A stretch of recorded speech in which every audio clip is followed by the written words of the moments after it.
Hey guys, welcome back for another video.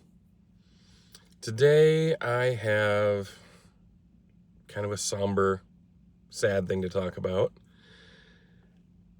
Yesterday, I saw a Facebook post from somebody that I don't really know the person who posted it, but it said her sister, which is a friend of mine, had just lost her husband.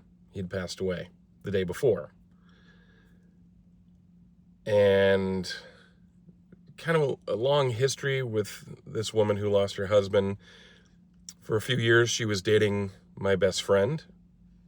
10 years ago, when I got married, he was my best man. And she attended the wedding, became friends with my wife, and they have maintained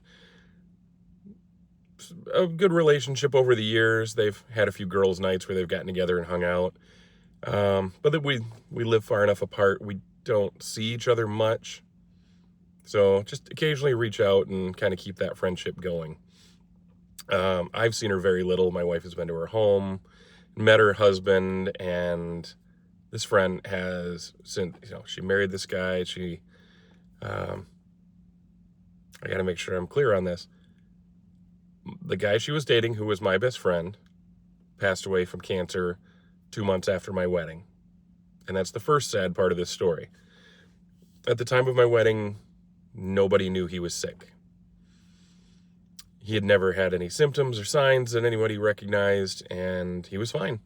A month later, while attending another wedding, he collapsed and had a seizure. They got him to the hospital. They did scans, and they found a tumor in his brain, a variety of cancer that they said, there is no cure for this. It will kill you. But they made arrangements to do surgery to remove as much of the tumor as possible to give him some more time. He was a divorced father of 2 little girls who were 8 and 12 or something of that sort at the time. Far too young to have their dad die. Anyway, after the diagnosis, about 3 weeks later, he went in, had surgery to remove as much of that tumor as possible. Surgery went well. 1 week later, he had died. He got an infection at the site of the surgery, and it caused brain swelling, and he was suddenly gone. And she, this friend that we're talking about, she had to go through all of that. And, they had spoken of getting married sometime. There was so much hope and such a future there. And suddenly it was ripped away from her. And we were heartbroken for her, for his little girls, for his whole family. Obviously, I was heartbroken. He had been one of my best friends for nearly 30 years. I'd grown up together, been in 4-H together. I had known him since elementary school, became really close friends through high school and through all the years after that.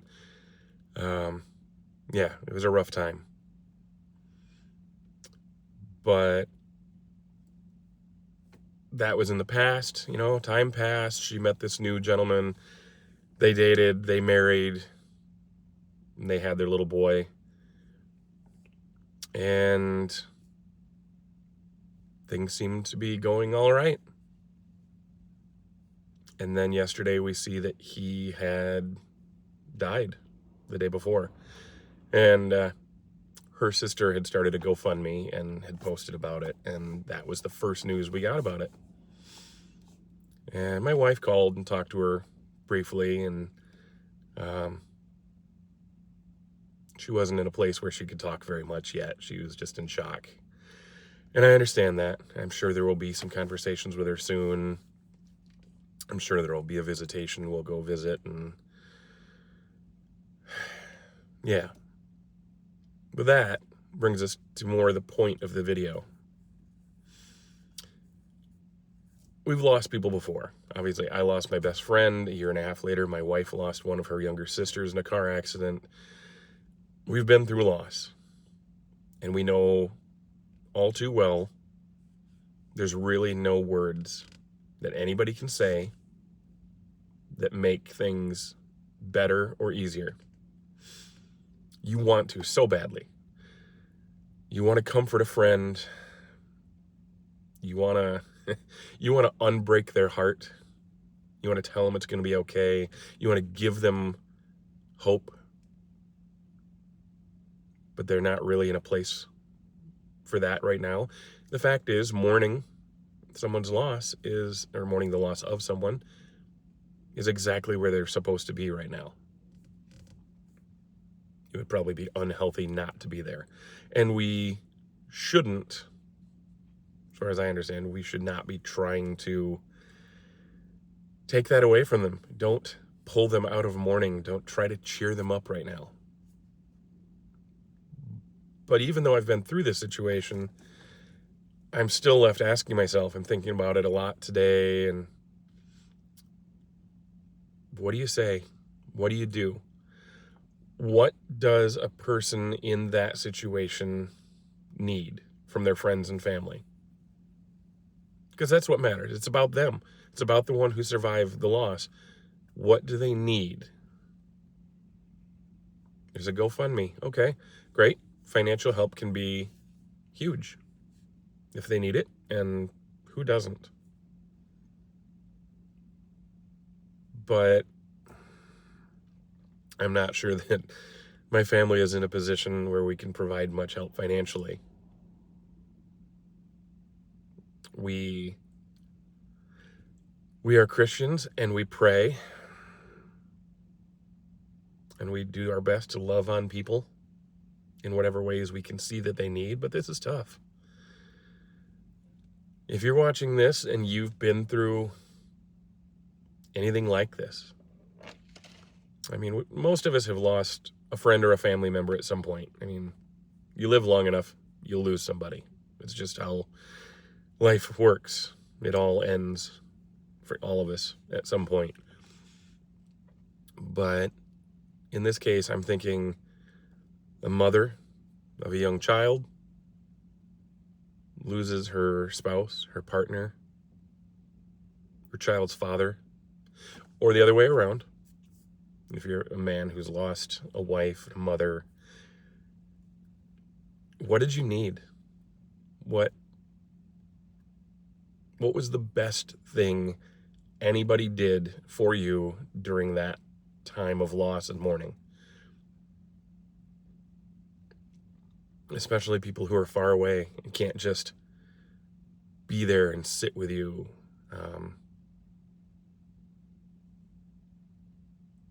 I don't know. I don't feel like I know what I'm asking other than what can we do?